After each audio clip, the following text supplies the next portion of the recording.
Coming up on Sports Night. Northwestern lacrosse makes history at the Big Ten tournament.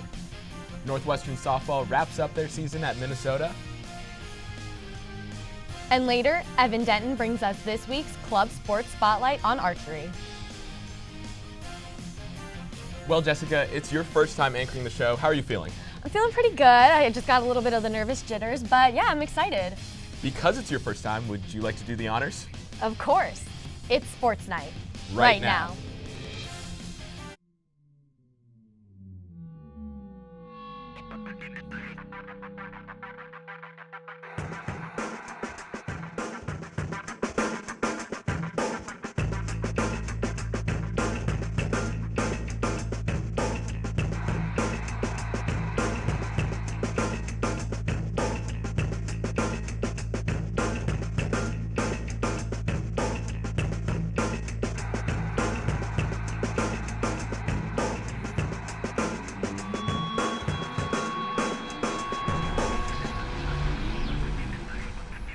Good evening and welcome to Sports Night. My name is Ethan Four alongside Jessica Vitti. And Jessica, it's been a pretty big week for pop culture. What was your favorite moment? Well, you know, the Met Gala was this Sunday and there were lots of celebrities wearing amazing fashion. For me, I think Lady Gaga stole the show. She had 4 different outfit changes. I was really impressed by her. Personally, I loved Tom Brady's look. He had a burgundy velvet jacket. I'm not a fan of his team by any means, but he looked really, really great. Agreed, yeah. It's also been a big week for Northwestern athletics, which brings us to our top story. Before number 5 Northwestern could take on number 1 Maryland in the Big Ten Championship, they had to get through number 8 Michigan. Let's see how they did. Cats taking on Michigan at Homewood Field in Baltimore in the Big Ten semifinals. Close game early, Molly Garrett puts one in on the ISO to put Michigan up 4-3, their only lead for the rest of the game. Lauren Gilbert scores during a 5-0 Northwestern run, and used goals came in spurts throughout this game. Izzy Skane takes it up the middle to cap that run. Cats will lead 8-4. Liza Elder capitalizes on a beautiful Leighton Yenor pass. Cats continue to run up the score on Michigan, leading 10-6. The Cats' dominance doesn't stop there. In the second half, Selena Lasota scores as part of an 8-0 Cats run, with the assist from Lindsay McCone. McCone caps off that run, and with that decisive 19-9 win, the Cats would go on to the Big Ten Finals. With the Wolverines behind them, all that stood in the way of the Wildcats clinching their first Big Ten tournament title was the number 1 team in the nation, the Maryland Terrapins. No big deal, right? With a championship on the line, let's head back to Homewood Field. It was finally the moments the Cats had been waiting for, the championship game, and here we go. Cats already have the lead early in this game, and Big Ten Freshman of the Year, Izzy Skane, cuts to the defense and the ball ends up in the back of the net. Cats up 2 early. Next, Lauren Gilbert finds Liza Elder, who turns and takes the quick shot, top shelf, lead back to 2. And Claire Quinn, now on the fast break, can't stop, won't stop, and she scores. And right before the half now, Skane is hungry for more, gets another one to go to cap off a 6-goal run from the Cats. Northwestern up 10-4 going into the half. But the key to this game for the Cats was Lindsay McCone's facilitating. Here the Cats run the same play 3 times and it works to perfection. 2 for Selena Lasota and 1 for Lauren Gilbert, and Maryland had no answer for it. With the Cats up 6 now, midway through the second half, McCone hits the stutter step on the free position shot and blazes it by the goalie. Northwestern managed to hold on to the lead for the rest of the game, winning 16-11. This marked their first Big Ten tournament championship win. Lasota was named Big Ten Attacker of the Year, and Coach Kelly Amonte Hiller was named Co-Big Ten Coach of the Year as she gets the Gatorade back. Right there. What a weekend for the Cats. Northwestern lacrosse earned the number 4 seed in the 2019 NCAA tournament as their reward for winning the Big Ten championship. Joining me now is the Daily Northwestern's Ella Brockway to discuss Northwestern's upcoming NCAA championship run. How are you, Ella? I'm good. Thank you for having me. Yeah, of course. So the winner of the Notre Dame and Stanford matchup this Friday will take on the Cats in the second round. Which team do you want to see going up against the Cats? So that's a tough question. Obviously, Northwestern has already played Notre Dame this season. They played in April on the road in South Bend, and Northwestern came back with a 15-11 victory. That was when Notre Dame was ranked number 4 in the country, and Northwestern did a really good job of shutting down Notre Dame's leading scorer at the time, Maddie Howe. Stanford is a little bit of a different question mark.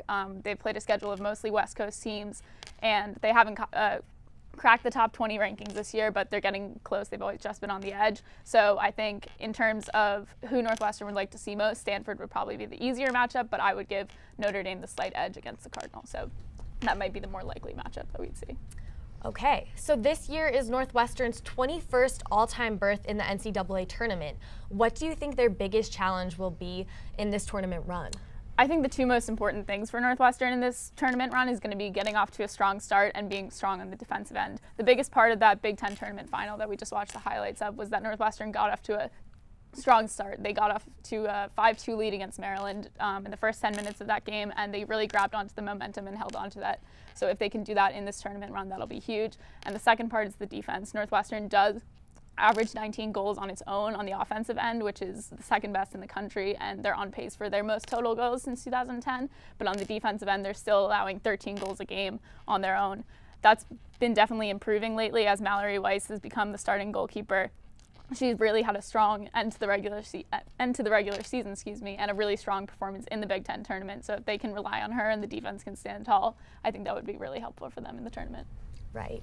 So, I mean, we've been asking this for weeks now, Ella, but as the tournament draws closer, so does the possibility of a championship title. Can the Cats go the distance? Why or why not? Yes. So I've been saying this since the start of the season. I think if there's a team that's going to be able to take Northwestern back to its first Final Four since 2014, it's this one. Like I said before, the Wildcats offense is really hitting on all cylinders at the moment. At the start of the season, we were wondering if the offense this year would be based all around Salinas Lasota, and that hasn't been the case. Lasota and Big Ten Freshman of the Year Izzy Skane are scoring 4 to 5 goals a game, but they have a lot of other options in Lindsey McCone, in Lauren Gilbert. Additionally, I think a lot of the college lacrosse world has been saying for a long time that the one mountain that Northwestern needed to climb again if it wanted to get back to a point where they were going to back-to-back Final Fours or just even getting to the Final Four at all was beating Maryland. So I can't understate the magnitude of what last weekend was. So it's tough to judge national championships prospects because the talent level of teams in the ACC, like North Carolina and Boston College, is so high. But I like the chances to see the Cats make it to their first Final Four in a few years. Great. Okay, well, it was a pleasure having you, Ella. Be sure to follow the Cats as they seek their 8th national championship, and you can find more of Ella's work on thedailynorthwestern.com. Coming up on Sports Night, our very own Jack Leto gives us an inside look at Northwestern baseball's furry friends. You're watching Sports Night on NNN, and we're just getting started.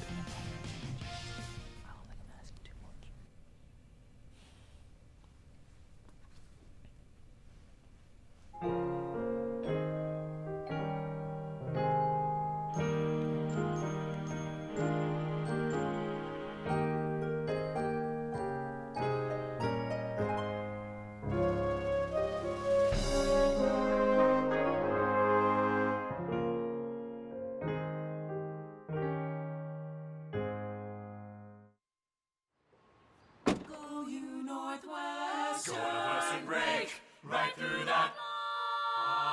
With our colors flying, we will cheer you all the go. Go you Northwestern, fight for victory, sweet victory, for the fame of our fair name, and go Northwestern, win that game. Go Cats! At Northwestern University, we are pioneering innovation and achieving excellence across every imaginable discipline.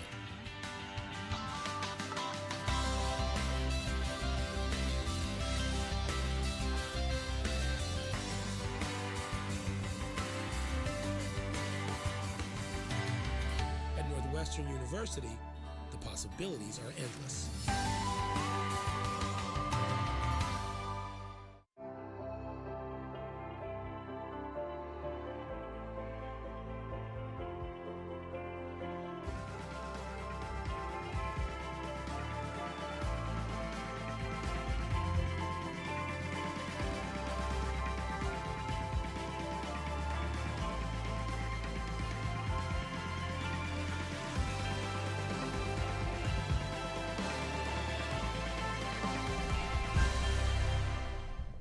Welcome back to Sports Night. We can't go on with the show before we congratulate Northwestern alum Meghan Markle on the birth of her son Archie. I guess she's part of some important family now or something. Is that right? Yeah, I'd say Meghan's doing pretty well for herself after marrying into the British royal family. Oh, I hear that one's important. Yeah, it's that one. Well, if you're looking for more Northwestern success stories, look no further than Northwestern softball. It's been quite a year for the Wildcat softball team. They entered the weekend with 41 wins, ranked 19th in the country, and hadn't lost a Big Ten conference game all year. To wrap up their regular season, they traveled to Minneapolis to play the 13th ranked Golden Gophers. After splitting the first 2 games of the series, the Cats still had a chance for a share of the Big Ten regular season title. Could the Cats finish strong? Roll the tape. Off to Minneapolis we go for Game 3 to decide the series between the Cats and the Minnesota Golden Gophers. But first inning, the Gophers got on the board early and never looked back, as Maddie Howland bashes one deep to the center field wall, scoring McKenna Partain all the way from first to make this a 1-0 ball game. The very next frame, where have we seen this before? The exact same situation, and Howland delivers, scoring Partain once again. She's got some wheels, making it 2-0 Gophers. The Cats would continue this game trying to suppress their offense, but stepping up to the plate and swinging at the first pitch of the bottom of the third is Hope Brandner. A big fly for the power hitter, and Minnesota just did not stop. In the same inning, Ali Arneson triples after a rocket line drive and a defensive miscue from the Cats. That would send Natalie Den Hartog home, ending the game at 4-0. Northwestern drops the series, but will look to rebound in the Big Ten tournament. And we're now joined by the Daily Northwestern's Benjamin Rosenberg to talk Northwestern softball. Benjamin, thanks for being here. Thanks for having me. The Cats hadn't lost a Big Ten game prior to this weekend, but they dropped 2 in Minneapolis. What went wrong? Well, they ran into a really hot pitcher in Minnesota's Amber Fizer. Fizer just shut them down. Northwestern was able to win the first game as Northwestern's own freshman pitcher, Danielle Williams. She and Fizer had a great pitcher's duel. The Wildcats scratched across a run in the 7th inning to win that game 1-0. But while the Gophers were able to solve Williams in the next 2 games, Northwestern just really didn't have any answers for Fizer. They only had 4 hits in the entire series, including just 1 on Saturday, and Fizer then took a no-hitter into the 7th inning on Sunday. That final score in that one was 4-0. I think the freshmen, this is a very young Northwestern team. I think their first years maybe weren't quite used to playing on this big of a stage. Saturday's game was even televised on ESPN, so big audience for that one. And so maybe they played a little timid, but Kate Drohan, head coach for Northwestern, has repeatedly talked about what a great experience that was and a learning experience for her team. And she considered it the beginning of their postseason. They've got a Big Ten tournament coming up and then regionals to follow. Despite the losses, the Cats have had quite the week so far. They went to Wrigley on Monday. They were handed numerous individual awards yesterday, including Big Ten Coach of the Year for Kate Drohan and Big Ten Freshman of the Year for Danielle Williams, 2 names you mentioned. What do all these accolades say about the makeup of this team? Well, it says the team is very balanced, and Kate Drohan says that all of these awards are team awards. And it's really anyone can step up on any given day for this team. Sometimes the offense is on its game. They weren't obviously in Minnesota, but they've been a very balanced offense all year long. They can get production 1 through 9. Sometimes it's the freshman pitcher, Danielle Williams, carrying the load for them, and sometimes it's the secondary pitches like Kenna Wilkie and Kaylee Weingarner who are carrying the load. And their defense has been pretty strong too. They've got players like Mac Dunlap at third, Maeve Nelson at shortstop, Rachel Lewis at second base. They're strong all around on the infield. So you really never know who's going to step up for this team, and that's really nice for them to be able to have. You mentioned that Kate Drohan said that the postseason has already started, and on Sunday evening, the Big Ten released the conference tournament bracket, with the Cats sitting with a first-round bye as the 2 seed. Having not faced Michigan this season and just losing 2 to Minnesota, what do the Cats need to do to raise that trophy on Saturday? Well, it's going to be difficult. They're going to face the number 7 seed Indiana in the quarterfinals tomorrow. Indiana is hosting the Big Ten tournament, so they're going to be in Bloomington on the Hoosiers' home field. And Indiana just beat Penn State 4-2 in the first round matchup to advance to the quarterfinals against the Cats. And they didn't overuse either of their top pitchers. They split the game between their number 1, Tara Traynor, and Emily Gooden. Traynor's she's not quite as tough as Amber Fizer, but she's definitely one of the best pitchers in the conference. And if Northwestern is able to get past Indiana, it's probably a rematch in the semifinals on Saturday against the Golden Gophers. So it'll be really interesting to see. I don't think Northwestern's going to be scared of them anymore. It'll be interesting to see what happens when that game is moved away from Minneapolis. I think Northwestern will definitely handle that better. And then a potential game against Michigan in the finals, which will also be really interesting because Michigan didn't play Minnesota or Northwestern during the regular season. But it's a lot more than a tournament title that Northwestern is after this season. They are right on the bubble in terms of being a top 16 national seed and hosting a regional. So they probably need a quality win against a Minnesota and or a Michigan in order to make themselves really feel safe on Selection Sunday. Well, Benjamin, it's been a pleasure watching this team all season, and I'm looking forward to watching them in both the Big Ten tournament and the NCAA tournament. Thanks for being here, Benjamin. Appreciate it. Yeah, really appreciate it as well. If you want to check out more of Benjamin's work, you can go to the Daily Northwestern's website or pick up a copy right here on campus. Northwestern baseball finished up a 3-game series against Nebraska this weekend. Here's what happened. Northwestern hosted the Nebraska Huskers at Rocky Bernice Miller Park last weekend. The Cats started off strong. Sophomore pitcher Ryan Bader had a day, lasting 7 full innings with 4 strikeouts and allowing just 4 hits. Senior Jack Dunn led the charge, going 2 for 4 on the day with 2 RBIs and a run. And speaking of Jacks, sophomore Jack Kelly solo homered in the 7th inning. Cats win that one 4-2. They continued to dominate in Game 2. Dunn had yet another great performance, going 4 for 5, batting in 3 runs and scoring 1. Junior Alex Arrow and Kelly had 3 hits and 3 RBIs. They finished with 10 runs to Nebraska's 2. Unfortunately, the Cats couldn't complete the sweep. They fell to the Huskers 6-4 on Monday. Coming away with the series win, Northwestern will play a 3-game series against Rutgers this Friday through Sunday, marking their last road games of the season. The Cats are now in 8th place, setting themselves up for a potential spot in the Big Ten tournament. My favorite part of going to a baseball game is usually the hot dogs, but Saturday's game against Nebraska featured something even better: actual dogs. Jack Leto has the story. The roar of the crowd was interrupted by the growling of dogs last Saturday at Rocky and Bernice Miller Park. It was Northwestern's annual Bark in the Park Day, where fans were encouraged to bring their dogs to the diamond. You won't find K9 on a baseball score sheet, but you could find them near the first base side of the field in their own little section. Pups big and small came together to cheer on their mortal enemies, supporting the Wildcats with a free Northwestern bandana. Northwestern junior Charlie Maxwell grew up in Evanston. His dog Wrigley came to see him at Miller Park. Wrigley, what's your favorite part about Bark in the Park? She didn't really want to talk. When Wildcat fans weren't cheering their team on the field, they were making friends off of it. Big boy. But first, yeah, that's my dog. So cute.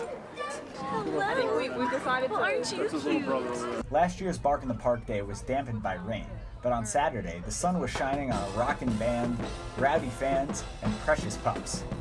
Jack Leto at NN Sports. We need to do a little admissions recruiting, but when we come back, we'll check in with women's tennis, women's golf, and club archery. You're watching Sports Night on NNN, so stick around. At Northwestern, we're Wildcats in every way.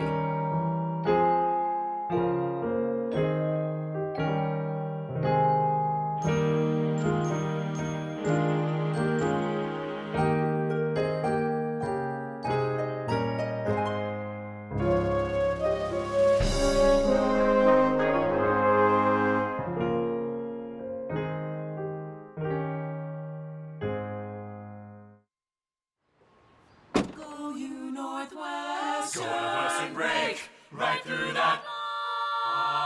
With our colors flying, we will cheer you all to go. Go you Northwestern, fight for victory, sweet victory, for the fame of our fair name, and go Northwestern, win that game. Go Cats! At Northwestern University, we are pioneering innovation and achieving excellence across every imaginable discipline.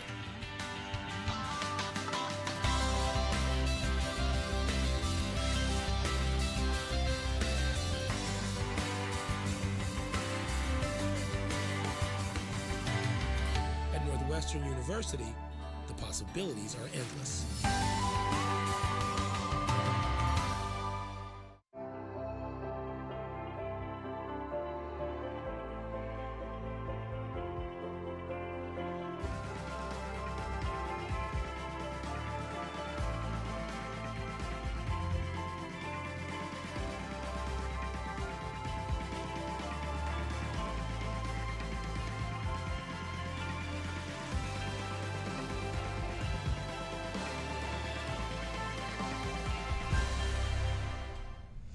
In other news, Game of Thrones is wrapping up its final season, with the last 2 episodes airing in the next 2 weeks. Ethan, how do you feel about the final season? I'll be honest, it hasn't been my favorite season, but regardless, it's still bittersweet that the show is ending. Another bittersweet ending, Northwestern women's tennis finished up their season last Friday. After falling to Michigan in the semifinals of the Big Ten tournament, the Northwestern women's tennis team traveled to Seattle to meet the number 37 overall seed Princeton Tigers in the first round of the NCAA tournament. Let's head to the hard court. Princeton began the match by taking the doubles point, as their number 1 and number 3 duos won 6-4 and 6-1 respectively. After the Tigers took the first singles match, the Wildcats bounced back with a 6-3, 6-3 victory from junior Julie Byrne. But the Tigers would take the next 2 matches, winning 2-0 in both, giving Princeton the victory and pushing them to the round of 32. The loss ends the season for the Wildcats as they finished the 2019 campaign with a 15-11 record. Here at Sports Night, we don't just focus exclusively on varsity sports. Our own Evan Denton has this week's edition of Club Sports Spotlight. Thanks, guys. There are a lot of well-known club sports offered here at Northwestern, but one that is relatively unknown, the Archery Club.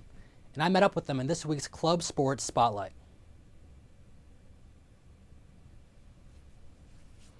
Archery has been around for a long time, making its Olympic debut in 1900. To find out more about how archery scoring works, we asked Archery Club member Zijing Tan. The scoring, there are 10 rings from 10, like center is 10 and the most outer ones are 1. It is 1. And basically the yellow colors are 10, 9, and then red, then blue, black, white. For each individual archer, finding that constant rhythm is crucial, something that first-year student Alex Kwan knows well. For me, I take a deep breath. I hold my breath when I'm aiming, so I take a deep breath, I draw. I usually anchor. I have like 3 anchor points. I have my string touching my nose, my lips, and my hand touching my chin. I have an aim point on the bowl and an aim point on the target to keep my shot consistent. The Archery Club does not require its members to go out and buy expensive equipment. Members who come to the club don't really have to have their own bows, and they can use the club bows, and also during tournament they can use the club bows. So it's basically the equipment is more like if you really want to go on with it and try to get better ones or using higher weights, you can get your own equipment. One other advantage for the Archery Club, they have an experienced coach who can come and offer instruction on basic fundamentals. I think it's really great because definitely she knows more about archery than all of us, and she can help us with our forms. And if we have encounter any questions or any issues with shooting, we can just ask her. So if you're looking for a new club that is a lot of fun, well, you have hit a bullseye. Now, if you want to learn more about the Archery Club, they do meet on Friday and Saturday nights inside of Bloomquist Gymnasium. And guys, it looks a lot harder than it actually is. So back to you guys. Thanks, Evan. The Chicago Bears signed Northwestern offensive lineman Tommy Doles on Sunday to a rookie contract after participating in the team's rookie minicamp this past weekend. Doles started 37 games during his time at Northwestern, with all but 1 at right guard. The 6'4" senior was an academic All-Big Ten selection in 2018. He joins teammates Blake Hance, Nate Hall, Montre Hardage, and Jordan Thompson as undrafted free agent signees in the NFL.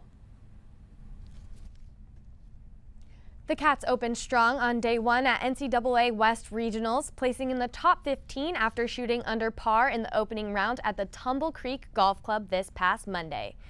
Initially leading the field with 20 birdies, the Cats, along with the USC Trojans, were the only programs to have 3 athletes shoot under par in the first round. The following day in the second round, despite struggling against over 20-mile-per-hour winds, the Cats still managed to place 5th. First-year Kelly Sim and junior Brooke Riley led the Cats, shooting only 1 over and 2 over respectively, and placing the team high enough for next round championship qualifiers. The Cats then clinched 3rd place in the final NCAA West Regionals just yesterday. First-year Kelly Sim came in clutch along with seniors Janet Mao and Stephanie Lau as they each shot par or better, helping the Cats post their best NCAA regional play round in program history. Next, Northwestern will head to the 2019 NCAA Championships in Fayetteville, Arkansas in just 2 weeks. The Northwestern cross-country team competed in the Northern Illinois University Husky Classic this past Friday. The Cats were led by junior Kelly O'Brien and freshman Olivia Verbecki. O'Brien outpaced her opponents in the 1500 meter and came in first place with a time of 4 minutes and 27.84 seconds. This was nothing new for the junior as she won this competition last year as well. Verbecki also impressed, finishing 2nd in the 800 meter race. The Cats ultimately would finish 5th overall in the competition. The Cats will get another chance on track this season at the Oxy Invite in Los Angeles. Coming up, it's everyone's favorite. We have your plays of the week. Stick around. At Northwestern, we're Wildcats in every way.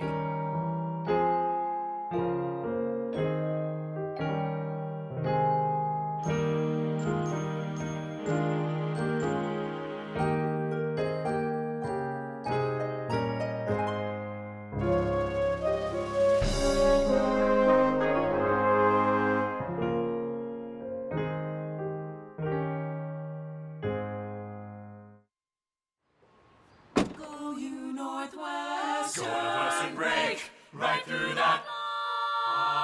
With our colors flying, we will cheer you all to go. Go you Northwestern, fight for victory, sweet victory, spread for the fame of our fair name, and go Northwestern, win that game.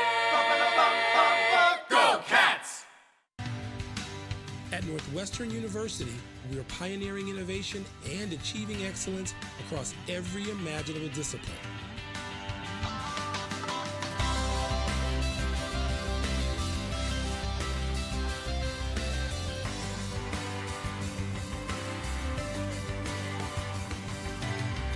At Northwestern University, the possibilities are endless.